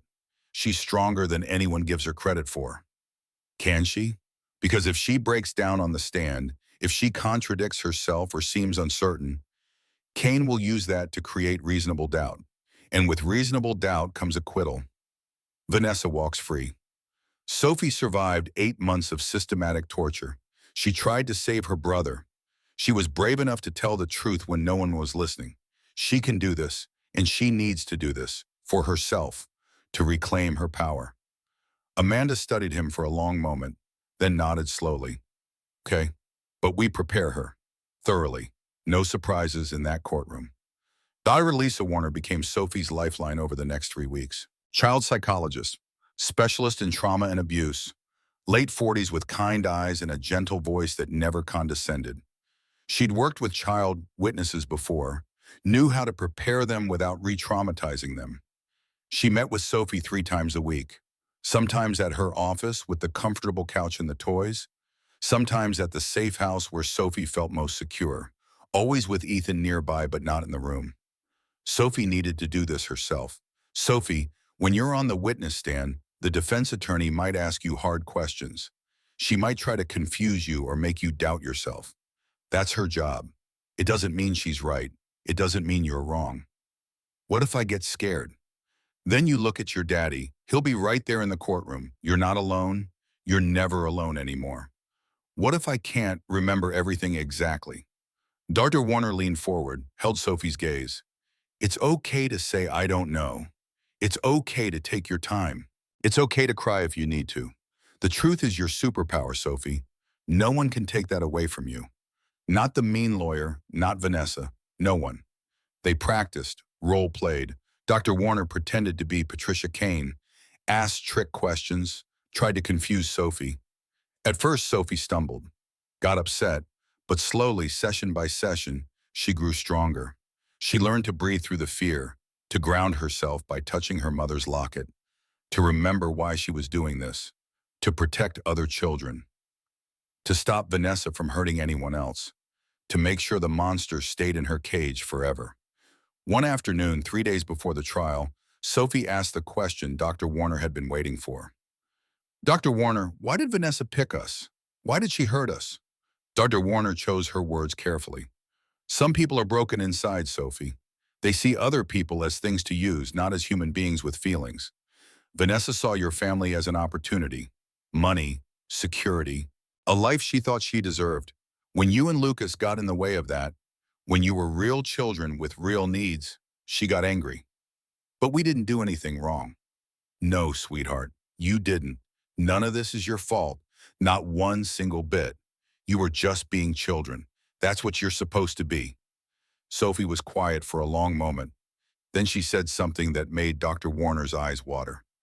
I think Mommy Catherine knew. I think that's why she told me to be careful. She was trying to protect us even when she was dying. I think you're right. Your mother loved you very much. She still does. And she'd be so proud of how brave you're being. While Sophie prepared for trial, Maria Torres found the other victims. Sarah Chen was 16 now. The daughter Vanessa had convinced courts was disturbed during her marriage to Thomas Chen. She lived in California with her father and her stepmother. Doing okay, in therapy twice a week. Still carrying scars but learning to heal. When Maria called and explained the Donovan case, Sarah said yes immediately. I want to testify. I want to help. That woman destroyed my family for 2 years. If I can stop her from doing it again, I will. When do you need me in Boston? Trial starts Monday. Can you fly out this weekend? I'll be there. Michael Sterling was 12, son of Robert Sterling, Vanessa's third husband. Robert had caught on faster than the others. Only 4 months of marriage before he'd seen through Vanessa's act. But 4 months was enough to terrorize a child. Michael was quieter than Sarah, more withdrawn. His father said he still had nightmares, still flinched at loud noises. But when Robert explained about the Donovan case, Michael made his own decision. I want to help, Dad. She told me if I ever talked, you'd die like Mom did. I believed her for so long. I want to tell the truth now. I want her to pay for what she did to all of us. Robert Sterling booked flights to Boston that night. Amanda Pierce built her case around these 3 children. 3 victims spanning 5 years. A pattern of predatory behavior impossible to deny. And then the final piece fell into place. Catherine's exhumation results came back from the lab. Dr. William Chen, the state's top toxicologist, reviewed them personally. When he called Amanda, his voice was grim. It's arsenic, no doubt. High concentrations in bone tissue and hair samples. The poisoning occurred over approximately 3 weeks. Consistent with Catherine Donovan's timeline of illness, this wasn't cancer. This was murder. New charges were filed, first-degree murder, premeditated, with special circumstances. The death penalty was now on the table. The trial began on a gray Monday morning in late November. Suffolk County Courthouse, built in 1937. All granite columns and marble floors, and the weight of justice pressing down. The courtroom was packed. Media in the back rows. Supporters for the Donovan family. Curious onlookers drawn by the spectacle. This was the kind of case that captured public attention. Wealthy family, beautiful villainess, innocent children. Evil hiding behind a perfect smile. Judge Margaret Torres presided. 62 years old, short silver hair, sharp eyes behind reading glasses. Former prosecutor with 20 years on the bench. Reputation for running a tight courtroom and showing zero tolerance for manipulation or theatrics. Vanessa sat at the defense table in an orange jumpsuit. No bail, no freedom, no more designer clothes or perfect makeup. She looked smaller somehow, diminished. Patricia Kane sat beside her in an expensive navy suit, whispering strategies that wouldn't work. The evidence was too strong, the crimes too clear. But Kane would try anyway. That was her job. And she was very good at her job. Ethan sat in the gallery with Sophie beside him. She wore a blue dress that Catherine had bought her 2 years ago. It fit better now. She'd gained back most of the weight she'd lost, had her hair in 2 neat braids, looked impossibly young and impossibly brave. Lucas was with Mrs. Patterson, Sophie's teacher. Some things a toddler shouldn't see. Some memories a child that young didn't need. Amanda Pierce stood for opening statements, straightened her papers, looked at the jury. 12 faces, 8 women, 4 men, is ranging from 25 to 70. Every one of them would decide Vanessa's fate. Ladies and gentlemen of the jury, this is a case about a predator. A woman who systematically targets grieving families. who infiltrates their lives like a parasite, who tortures their children, who steals their money, who murders to clear her path, and who leaves nothing but destruction in her wake. She clicked a remote. The screens lit up with photos. Sophie's bruises in stark medical clarity. Lucas's skull fracture. X-rays showing the extent of damage. Medical records documenting systematic abuse. Gasps from the jury, from the gallery. The images were worse than words could convey. The evidence will show that Vanessa Hastings has done this before. 3 times. That she planned this crime for over a year with meticulous precision. That she conspired with Ethan Donovan's business partner to embezzle over $500,000. That she abused 2 innocent children for 8 months. That she attempted to murder an infant by pushing him down 18 marble stairs. And that she poisoned Catherine Donovan, killing a dying woman to accelerate her scheme to steal a family's fortune. Amanda paused. Let that sink in. Let the jury see the full scope of evil. You will hear from the children she heard. 3 of them. From 3 different families across 5 years. You will hear from witnesses who saw and stayed silent. From experts who documented the abuse. From the business partner she manipulated into conspiracy. And when you've heard all the evidence, when you've seen the pattern, when you understand the depth of her depravity, I'm confident you'll return the only verdict justice demands. Guilty on all counts. She sat down. The courtroom was silent. Even the media stopped typing. Patricia Kane stood. Expensive suit. Confident smile. She'd lost cases before but never stopped fighting. That's what her clients paid her for. The prosecution wants you to believe in a monster, a cartoon villain. But the truth, as always, is more complex. Vanessa Sterling is a woman who tried to help a broken family. Did she make mistakes? Yes. Did things spiral beyond her control? Perhaps. Did she handle situations poorly? Absolutely. But attempted murder? Conspiracy? Poisoning? These are charges based primarily on the word of traumatized children against a stepmother who tried her best in an impossible situation. She walked toward the jury, made eye contact with each of them. Children misremember. Children misunderstand. Children sometimes say what adults want to hear, especially after coaching. Sophie Donovan is 7 years old. She's been through terrible trauma. No one denies that. But was that trauma caused by Vanessa or by losing her mother at age 5? By her father's constant absence? By her own troubled mind creating monsters where none exist? She paused for effect. Marcus Aurelius said, "Everything we hear is an opinion, not a fact." You will hear many opinions in this trial. My client is difficult. My client is cold. My client is suspicious. But opinions are not evidence.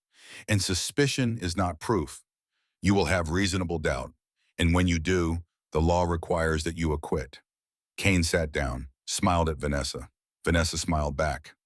Both of them playing their parts. They had no idea what was coming.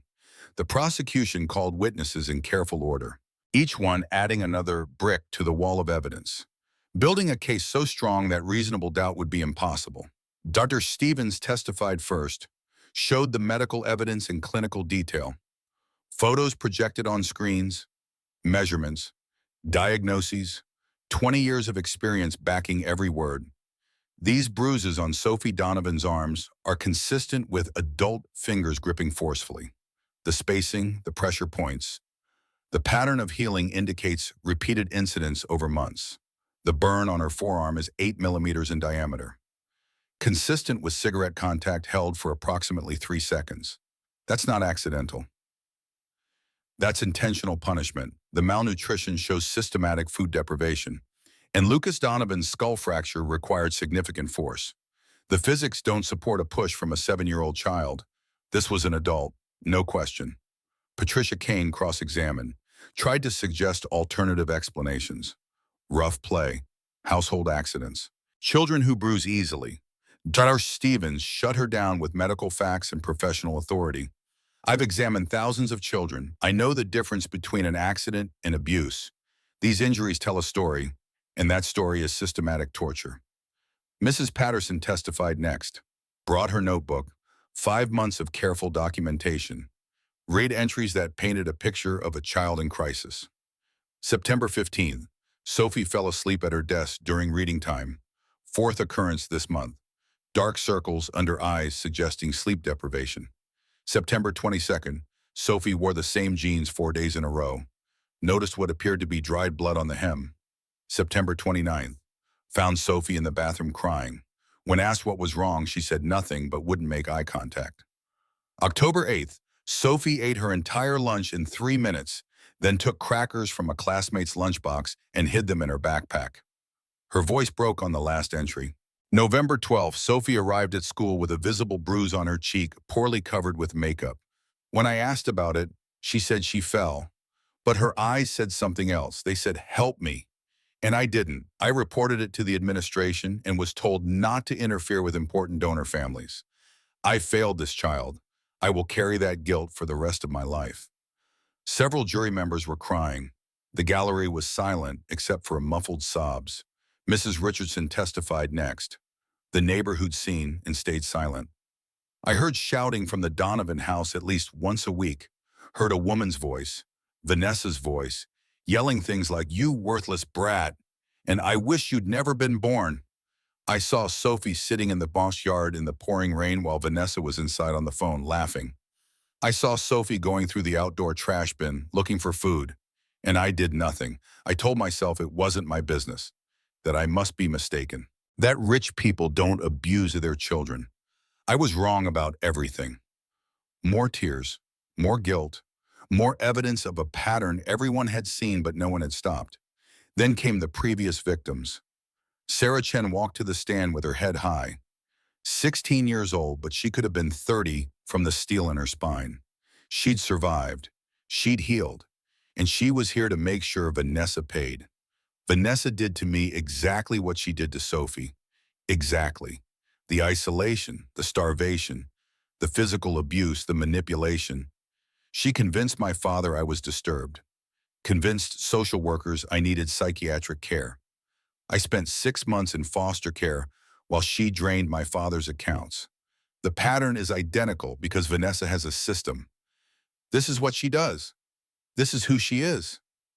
Patricia Kane tried to attack her credibility, suggested she was lying for attention or revenge. Sarah looked her directly in the eye. "I'm here because Sophie Donovan was braver than I was." She spoke up.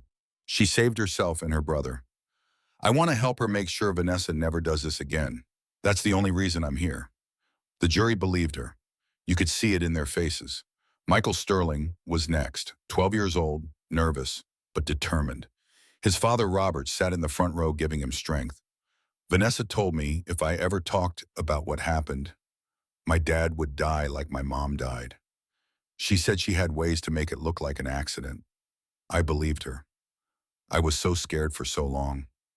But Sophie wasn't scared. Sophie told the truth even when it was hard. I want to be brave like her. His testimony was shorter. His abuse had lasted only 4 months before Robert caught on. But it was enough to show pattern, enough to show intent, enough to prove Vanessa was a serial predator. Then came David Morrison. He walked to the stand in Prison Orange, shackled, broken, a man who'd betrayed everything for money and now had to live with that. Vanessa approached me 14 months before the wedding. She'd researched Ethan Donovan, knew his wife had died, knew he was vulnerable and wealthy, knew he had children with substantial trust funds. She laid out the whole plan, every detail, how we'd meet, how I'd introduce them, how I'd help her access accounts, how we'd share the profits. $2 million split between us, clean money in the Cayman Islands. A new life. Did you know she would abuse the children? She said it would just be financial manipulation, make them seem troubled, use that to get guardianship and access to the trust funds. I thought the kids would be uncomfortable, but fine. I never imagined physical abuse. I never imagined she'd try to kill Lucas. What about Catherine Donovan's murder? David's face crumpled. Real guilt. Real horror. I didn't know until after Vanessa's arrest. She told me Catherine died of cancer. If I'd known she was capable of murder, He trailed off, then honest. Brutal. That's a lie. I don't know what I would have done. I wanted the money badly enough to ignore warning signs. I'm as guilty as she is. I helped a monster destroy a family. I'll carry that for the rest of my life. The jury appreciated the honesty, the self-awareness, the lack of excuses. Then came the final piece before Sophie, the evidence that turned attempted murder into proven murder. Dr. William Chen, toxicologist, took the stand with a thick file of lab results. I examined tissue samples from Catherine Donovan's exhumed remains. The arsenic concentrations in bone and hair samples are conclusive. Mrs. Donovan was poisoned over a 3-week period with increasing doses. The symptoms she experienced, diagnosed as pancreatic cancer, are identical to acute arsenic poisoning. Abdominal pain, nausea, rapid weight loss, jaundice, organ failure. Without proper testing at the time, the misdiagnosis would be easy. In your professional opinion, did Catherine Donovan die of cancer? No, Catherine Donovan was murdered. The arsenic levels leave no doubt. The courtroom erupted. Judge Torres banged her gavel, called for order. But the damage was done. The jury had heard enough. Vanessa had killed before, would kill again, was a serial murderer who targeted families for profit. Then came the moment everyone had been waiting for and dreading. The prosecution calls Sophie Donovan to the stand. The courtroom went silent. Every eye turned to the small girl in the blue dress walking slowly toward the witness box. She looked so young, so vulnerable, so impossibly brave. Ethan wanted to stop this, wanted to spare her, but he knew she needed to do it. For herself, to reclaim her power, to speak her truth. Sophie's hands shook as she placed it on the Bible. Her voice was barely audible as she swore to tell the truth. The bailiff brought a booster seat so she could see over the witness box. Judge Torres spoke gently. Sophie, do you understand that you need to tell the truth here today? Yes, ma'am. And do you promise to tell the truth, the whole truth, and nothing but the truth? Yes, ma'am, I promise. Amanda Pierce approached slowly, carefully, her voice soft. Sophie, can you tell the court what happened the morning your brother Lucas was hurt? Sophie took a breath, touched her locket for courage, looked at her father. He nodded. You can do this. We were hungry. We didn't have dinner the night before, and Vanessa didn't give us breakfast either. Lucas was crying because his diaper was dirty and he wanted food. He's just a baby. He doesn't understand things yet. What did Vanessa do? She got really mad. She yelled at him to shut up. Then she grabbed him from his crib. She said she'd give him something to cry about. I followed her because I was scared. I knew she was going to hurt him. How did you know that? Because she heard us before. Lots of times, and I heard her on the phone that morning saying Lucas's accident would happen today. Then what happened? Sophie's voice shook, but she kept going. We were at the top of the stairs. I asked her, please don't hurt him. And she just pushed him. I tried to catch him, but I couldn't reach. He fell, and there was so much blood. Tears streamed down her face. Several jury members were crying too. Sophie, did you push your brother? No. Louder now, stronger. No, ma'am. I would never hurt Lucas. I love him. I was trying to protect him, but I wasn't strong enough. Can you tell the court about other times Vanessa hurt you? And Sophie did. Described the locked room with the padlock, the bread and water, the beatings when she asked for food or tried to help Lucas, the cigarette burn when she overheard the phone call about money. 8 months of horror laid out in a child's steady, clear voice. The jury was transfixed. This wasn't a coached performance.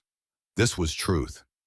When Amanda finished, Patricia Kane stood for cross-examination. The mood in the room shifted immediately, became hostile, protective. The jury glared at Kane. The gallery tensed. Everyone knew what was coming. Kane walked towards Sophie, smiled, friendly, approachable. Sophie, you love your daddy very much, don't you? Yes, ma'am. And you'd do anything to make him happy? I guess so. Including saying what he wants you to say? Objection! Amanda was on her feet. Leading the witness. Sustained, Judge Torres looked at Kane. Rephrase, counselor. Kane tried again. Sophie, isn't it true that you were jealous of your baby brother? No, ma'am. Isn't it true that you resented Vanessa for replacing your mother? I wanted to like her at first. She was nice for the first few weeks after the wedding. Then she got mean. Or perhaps you got difficult. Perhaps you acted out because you were grieving and angry. I was sad about mommy dying. But Vanessa was mean even when I was good. Even when I tried really hard. Kane changed tactics. Went harder. Sophie, isn't it possible you're confused? That you're mixing up what really happened with bad dreams? With things you imagined? Sophie looked at her steadily, 7 years old but carrying the weight of absolute truth. I know the difference between dreams and real life. Vanessa hurt us. That's real. The scars are real. Lucas's broken head was real. I didn't imagine any of it. Or perhaps you're a troubled child making up stories for attention. And that's when Sophie broke, not in the way Kane wanted, not with confusion or doubt, with raw, honest pain. Why would I make up something so awful? Her voice climbed higher. The tears came faster. Why would I want people to know I was locked up like an animal? Why would I want people to know I was starved and beaten? Why would I want Lucas to get hurt? She was sobbing now, great heaving sobs. I love my brother. I love my family. I just wanted it to stop. I tried to tell people, but no one listened. Mrs. Patterson saw, but they told her not to say anything. Mrs. Richardson saw, but she didn't call the police. And Vanessa kept hurting us, and I couldn't make it stop.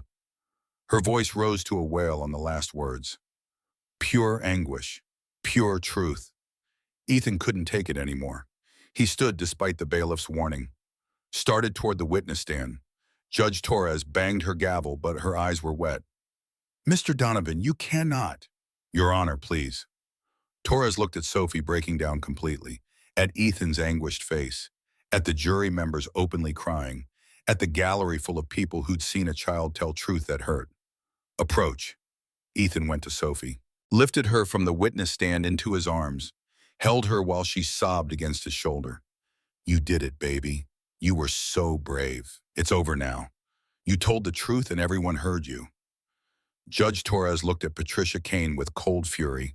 Counselor, I've heard enough. This child has testified truthfully, completely, and courageously. You may cross-examine the other witnesses, but you will not badger this 7-year-old further. Step back. Kane opened her mouth to protest, saw the judge's face, saw the jury's faces, saw that she'd already lost. She sat down.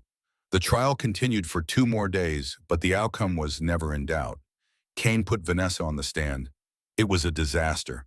Vanessa tried to play the victim, the misunderstood stepmother, the woman who tried so hard with ungrateful children. The jury didn't buy it, not for a second. Amanda Pierce's cross-examination destroyed hers. Hastings, how do you explain the arsenic in Catherine Donovan's remains? I don't know anything about that. You brought wine to the Donovan house 2 weeks before Catherine got sick. Correct? I don't remember. Sophie Donovan remembers. She was 5 years old and she remembers. Funny how a traumatized child has a better memory than you. Kane objected. Judge Torres allowed it. How do you explain your 3 previous marriages to wealthy widowers? I fell in love. It didn't work out. And the pattern of abuse reported by children in all 3 families? They were lying. Children lie. All of them? Sarah Chen, Michael Sterling, Sophie Donovan, all lying, all making up identical stories of starvation, isolation, and physical abuse? Vanessa had no answer that didn't make her look worse. By the time she stepped down, the jury had made up their minds. They deliberated for 2 hours and 47 minutes. Came back at 4:15 p.m. on a cold Friday afternoon. The courtroom packed again. Everyone wanting to witness justice. Has the jury reached a verdict? The foreman stood. A woman in her 50s, former teacher, mother of 4. She looked at Vanessa with undisguised disgust. We have, Your Honor. On the count of attempted murder of Lucas Donovan, how do you find the defendant? Guilty. On the count of aggravated child abuse of Sophie Donovan? Guilty. On the count of aggravated child abuse of Lucas Donovan? Guilty. Count after count, 9 in total, fraud, conspiracy, embezzlement, each one met with the same word, guilty, guilty, guilty. The courtroom erupted in applause. Judge Torres didn't stop it this time. Let the relief wash through. Let people celebrate justice. When they reached the final count, the room went silent again. On the count of first-degree murder of Catherine Donovan, how do you find the defendant? Guilty, Vanessa finally reacted. Lunged from her seat, screaming, all composure shattered. This is wrong. That little brat ruined everything. I deserve that money. I worked for it. I planned for years. Bailiffs grabbed her. She fought like an animal. You'll see. I'll appeal. I'll get out. I'll find you. I'll make you all pay. Judge Torres banged her gavel hard enough to crack wood. Remove her. Immediately. They dragged Vanessa from the courtroom. She was still screaming, still threatening, her voice echoing down marble halls until doors slammed and blessed silence returned. Ethan held Sophie and Lucas, both his children safe in his arms, the weight finally lifting, the nightmare finally ending. Justice delivered. Sentencing came 2 weeks later. Judge Torres read the victim impact statements aloud, from Sophie, from Sarah Chen, from Michael Sterling, from families destroyed, words of pain and courage and survival. Then she looked at Vanessa. You are evil personified. You target grieving families at their most vulnerable. You torture children for financial gain. You've shown no remorse, no mercy, no shred of human decency. You murdered a dying woman to speed your theft. You attempted to murder an infant to cover your crimes. You've destroyed lives without hesitation or conscience. Torres paused. Let the words resonate. The prosecution sought the death penalty, but I've decided against it. Not out of mercy, but because death would be too easy, too quick. You will instead spend every remaining day of your miserable life locked away from light and freedom. She looked directly at Vanessa. I hereby sentence you to life in prison without possibility of parole on the murder conviction. Additionally, 40 years for the attempted murder and abuse charges to run consecutively. You will die in prison. You will never see sunlight except through barred windows. You will never know freedom again. And I hope every single day you spend there, you think about the children you hurt and the lives you destroyed. Vanessa collapsed, started crying, begging, the performance returning too late. Please, I'm sorry, I didn't mean it. Please give me another chance. But there were no more chances, no more victims, no more families to destroy. She was done. 3 months later, the Donovan family began to heal. Ethan kept every promise. He'd appointed a new CEO for Donovan Technologies, reduced his role to quarterly board meetings. Now he worked from home, rarely traveled, never missed a bedtime story or a school event.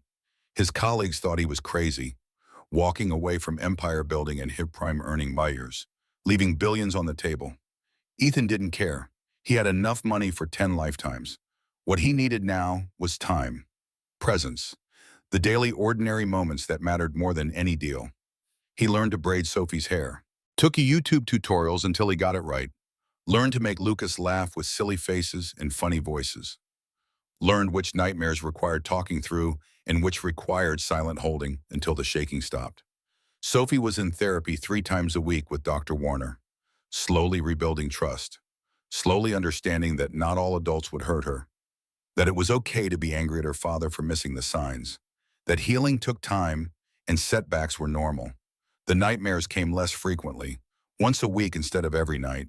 Sophie had gained back 9 of the 10 pounds. Her bruises had faded to nothing. The cigarette burn would scar, but it was small, barely visible, hidden by bracelets she liked to wear.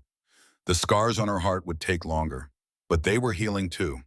Lucas was 21 months old now, walking everywhere, talking in short sentences. Sophie play and daddy home and more cookie please. He had no memory of Vanessa, no memory of the fall, just a happy toddler who loved his sister fiercely and his father completely.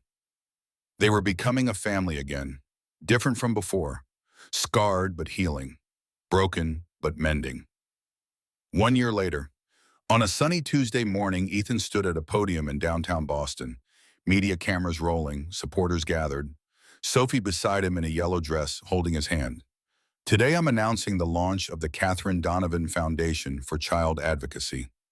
Named after my late wife, created to honor her memory and protect children from predators like the one who killed her and tortured our family. He explained the mission: support for abused children, funding for CPS training and better resources, legal aid for families fighting custody battles, lobbying for stronger background checks on step-parents and caregivers, educational programs for teachers and neighbors to recognize and report abuse. Too many children suffer in silence because adults don't see or don't act. Ishawan, the Catherine Donovan Foundation will make sure they're seen, make sure they're heard, make sure they're protected, and make sure predators like Vanessa Hastings never have the chance to hurt another child. Initial funding, $50 million. Ethan's money, redemption money, atonement money. The board included Rachel Chen, Dr. Warner, Mrs. Patterson, Sarah Chen, and Robert Sterling, people who'd seen the damage and wanted to prevent it. A reporter asked Sophie why this mattered to her. She stepped to the microphone. 8 years old now, still small but standing tall, still wearing her mother's locket every day. Because I was lucky, my daddy came home and saw the truth. He saved us. But some kids don't have that. We want to help them. We want to make sure people listen when children ask for help. We want to make sure bad people like Vanessa can never hurt kids again. Standing ovation. For a child brave enough to survive, strong enough to help others, wise enough to turn pain into purpose. 2 years after the trial, on a quiet autumn afternoon, the Donovan family visited Catherine's grave. The cemetery was peaceful. Old trees brilliant with fall color, birds singing, the kind of place where you could feel the presence of those who'd gone before.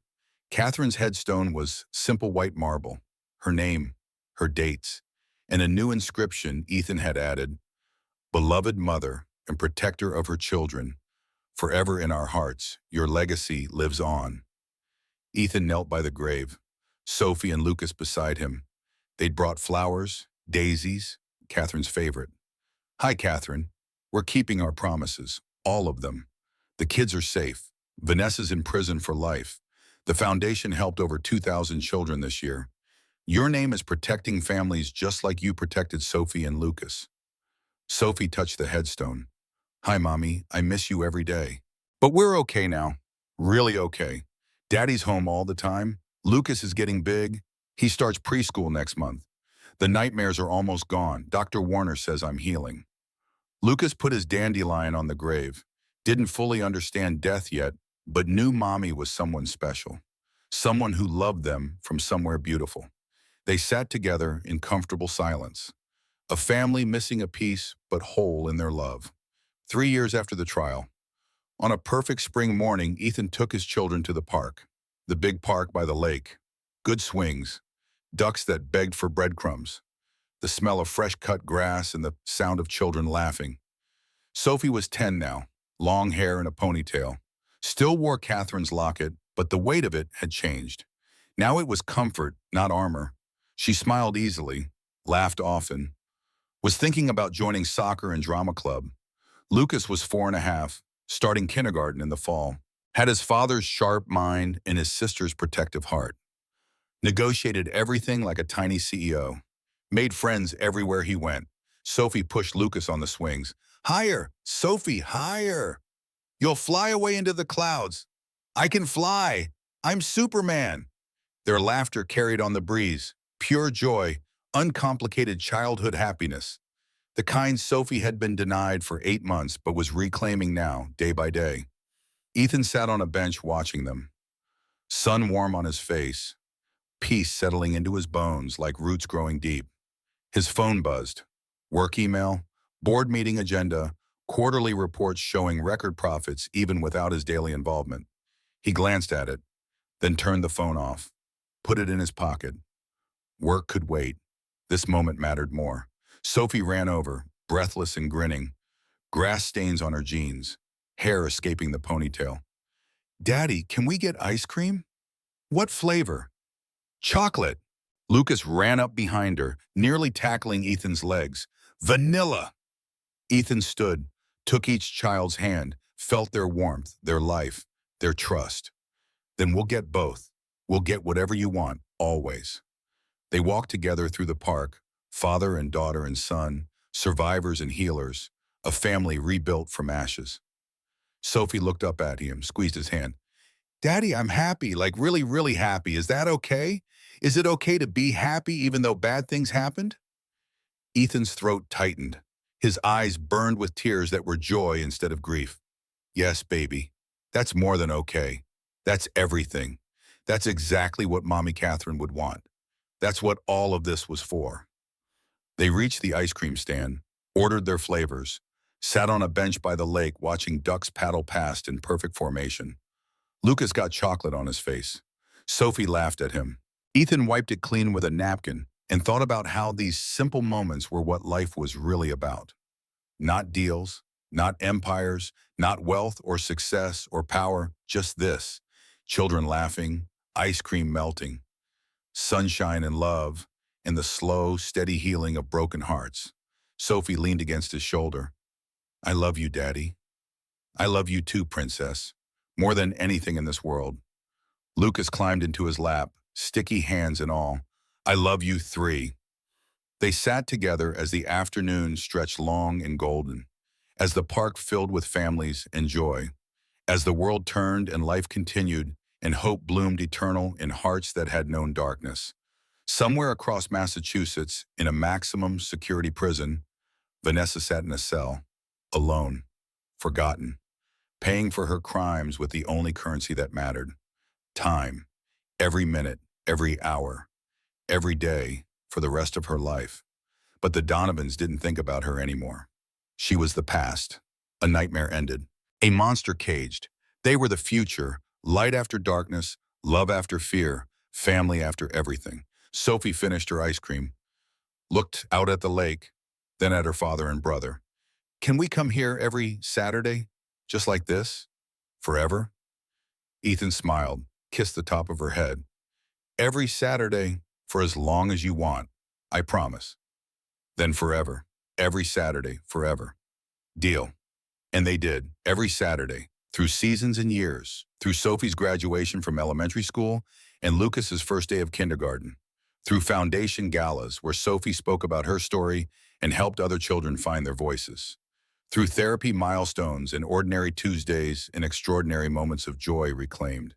They came to the park, got ice cream, watched ducks, laughed together, healing, growing, living, proving that love was stronger than evil, that family was worth fighting for, that second chances were real if you were brave enough to take them, that children could survive the unsurvivable and still find happiness on the other side. This was their story, a story of darkness overcome by light, of evil punished and innocence protected, of a father who learned to see, children who learned to trust again, a family who refused to let their worst moment define them. They survived, they healed, they thrived. And every Saturday, without fail, they went to the park, got ice cream, watched ducks, together, safe, home.